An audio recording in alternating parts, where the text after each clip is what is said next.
আসসালামু আলাইকুম। আজকে আমি শেয়ার করছি আম দিয়ে ডাল। আম ডাল যদিও অনেক সহজ একটা রান্না, সবাই বিভিন্নভাবে এই রেসিপিটা তৈরি করে থাকে, কিন্তু আমি আমার রেসিপিটা শেয়ার করছি। অতিরিক্ত গরমে যখন কোনো কিছু খেতেই ভালো লাগে না, তখন এই টক ডাল দিয়ে ভাত খেতে অনেক ভালো লাগে। আশা করছি রেসিপিটা আপনাদের ভালো লাগবে। আম ডাল রান্নার জন্য প্রথমে এখানে বড় সাইজের একটা কাঁচা আম নিয়েছি। আম থেকে খোসা ছাড়িয়ে নিচ্ছি। এবার আমের মাঝখান বরাবর কেটে নিতে হবে। এরপর আমের ভিতরে যে বীজটা রয়েছে সেটা তুলে ফেলে দিতে হবে। এবার আমটাকে লম্বা লম্বা স্লাইস করে কেটে নিচ্ছি।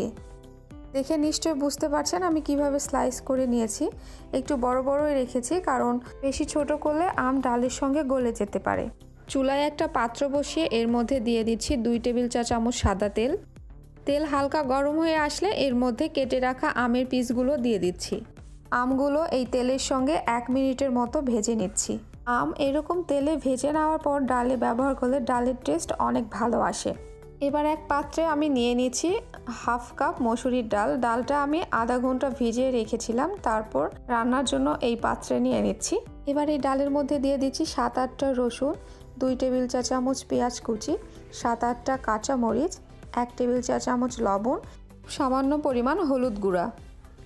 এরপর 3 টেবিল চা চামচ তেল অ্যাড করে সব মশলাগুলো ডালের সঙ্গে খুব ভালো করে মাখিয়ে নিচ্ছি। সব কিছু খুব ভালো করে ডালের সঙ্গে মাখানো হয়ে গেলে এবার এখানে অ্যাড করছি 1 কাপ নর্মাল তাপমাত্রার পানি। এবার চুলাটা জ্বালিয়ে ঢাকনা দিয়ে ঢেকে এটা রান্না করছি ডালটা সিদ্ধ হওয়া পর্যন্ত। এইবার ঢাকনাটা তুলে নিচ্ছি। ডালটা আমি প্রায় 25 থেকে 30 মিনিট মিডিয়াম আঁচে রান্না করেছি। দেখুন ডাল পুরোপুরি সিদ্ধ হয়ে গলে গিয়েছে। এবার একটা হ্যান্ড উইক্সের সাহায্যে সব কিছুকে খুব ভালো করে একত্রে মিশিয়ে নিচ্ছি। এই পর্যায়ে ডালটা অনেক বেশি ঘন হয়ে গিয়েছিল, এর জন্য আমি আরও হাফ কাপ পরিমাণ পানি অ্যাড করে দিয়েছি।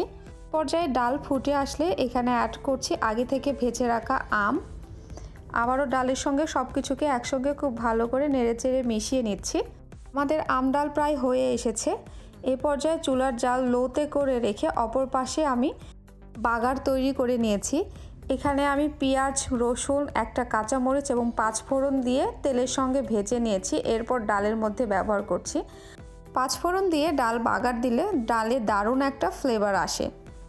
আমটাও সিদ্ধ হয়ে গিয়েছে এবং ডালটাও অনেক বেশি টক হয়নি। আপনারা চাইলে এভাবে করে আমের ডাল রান্না করতে পারেন। এই গরমে এই টাইপের ডাল খেতে বেশ ভালোই লাগে।